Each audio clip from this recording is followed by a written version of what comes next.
Get up.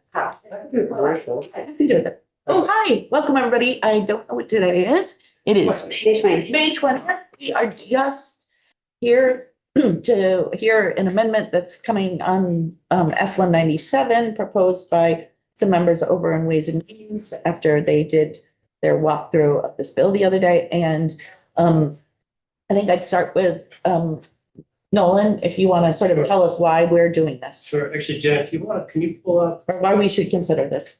can you pull up on the screen the draft 2.2 Yes. and put it on page 6?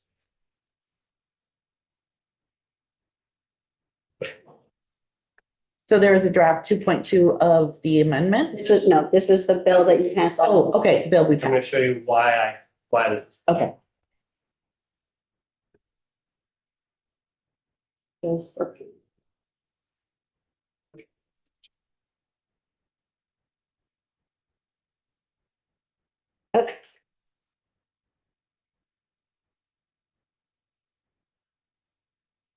Page 6. record no language to fiscal office. Your call page section 3 says on or before January 15, 2020, the director of the Blueprint for Health in consultation with Blueprint Executive Committee, Steering Committee, shall report to the House, blah, blah, blah, and there's 11 things that they're gonna report on. Scroll down to A11 on I'm on page 7. page 7. It's included in that thing is recommend a process for moving to a healthcare claims tax. That group is not the right group that should be looking at claims tax. The Blueprint Steering Committee, they know nothing about claims tax. AHS and the tax department should be looking at claims tax. So that's why we made the recommendation. So Jen will show you the draft, and that's what it does. thank you for that clarification. Go ahead, Leslie. So we never took any testimony from the tax department on it. Does that matter or what? We're not Ways and Means, we don't do that. So that would be that would be their job, not our And job. we're not asking them to actually do anything. I mean, we're asking them to look at it. Now, Let's look at the language. Thanks. Jen Carvey, Office of Legislative Counsel. S-197. This is a proposal of amendment from Representatives Kornheiser and Kimball.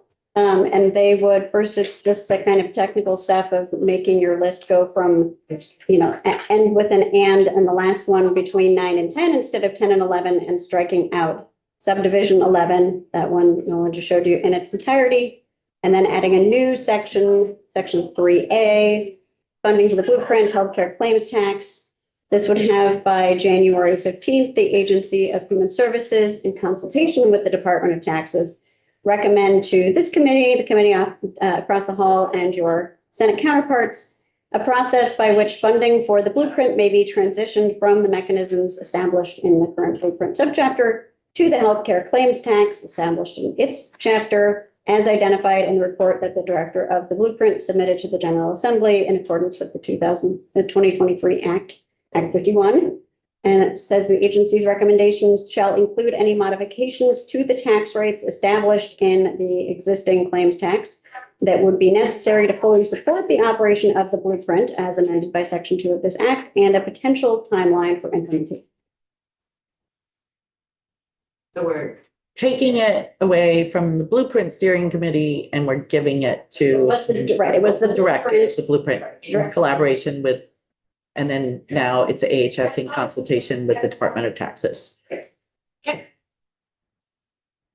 Great. Any questions for Jen or Nolan? I think one for Nolan. You said it raised 36 million goes into the, We don't have it in front of me, but that's what I said. somewhere around there. Yeah. Claims tax, and a portion of it goes to the HIT. What this would be looking at would be, you increase the rate to raise money for Blueprint, and in that process, you maybe take away the direct payments from the insurers to the Blueprint to be supplanted. So one thing they'd be looking at, be supplanted. So the rate that's in there now obviously wouldn't be sufficient enough. They would have to be looking at is this an appropriate source to pay for it?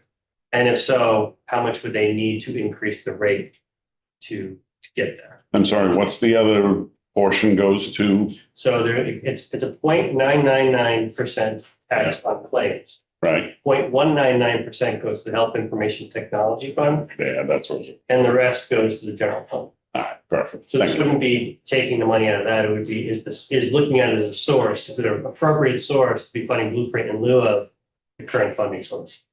That's a question for another day then. And that's what they're asking. Yep, Yes. perfect.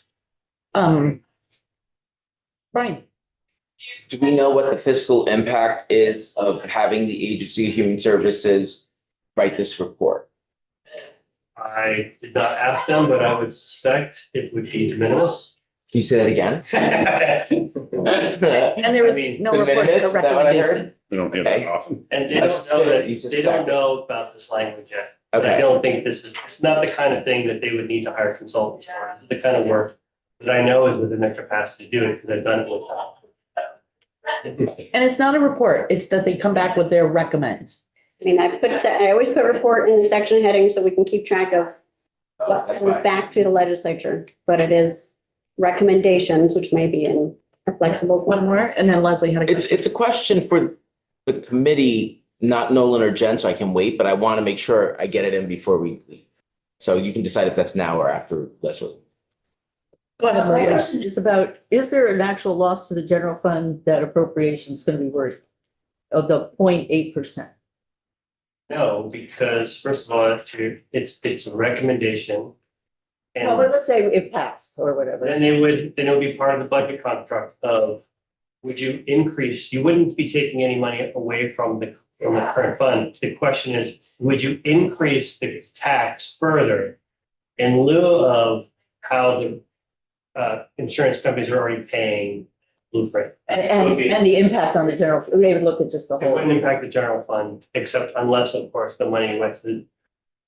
That would be a question about what, if you increase the tax, where did the money go? Yeah.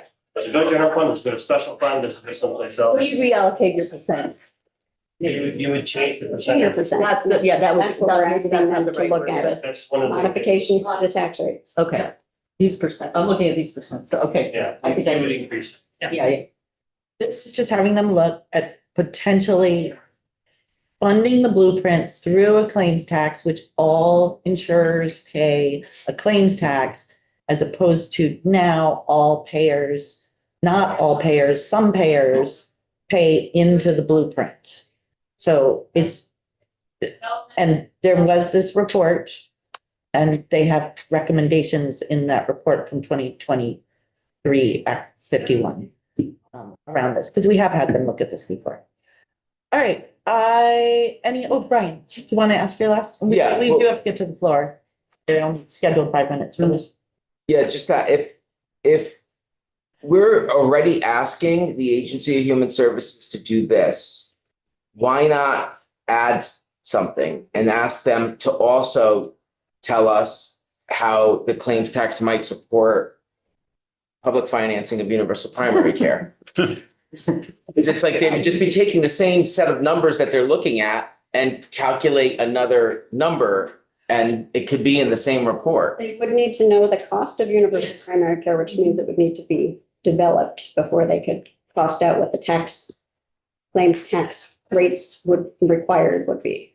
What, so they couldn't just, Can I make a suggestion? yes, If you were gonna be financing the universal primary care system, you want a separate financing study that looks at all the things, not just the claims tax. So that it's specialized just on claims tax, it might be one of many different funding mechanisms, so you wouldn't want to do it in isolation of anything else. I think that would be like step 87 of universal primary care. could we ask them to provide the formula that they use for calculating what can be generated from the claim? I guess we could do that without them. Ledge council has to go. I will Okay. just say this amendment is being offered by 2 representatives, and it's not up to us to amend somebody else's amendment. So Yeah, we'd have to amend it after. I am recommending that, considering that this bill may be on the floor in the next couple of hours, that we not further complicate things. That's my recommendation. I like it. Thank you, Nolan, for pointing Thank this you, Nolan. out. Thank you. For having that. So I'll ask for a Thank you, straw Jen. poll. All Yeah, thank you, in Jen. favor of supporting this amendment, please raise your hand. 1100. Thank you. Right? Yeah, they did. They did. If another member decides to amend the bill, though, we would have to come back here and discuss it. Yes, we All will. right. Is that your plan? Well, I'm gonna let people know about this. If they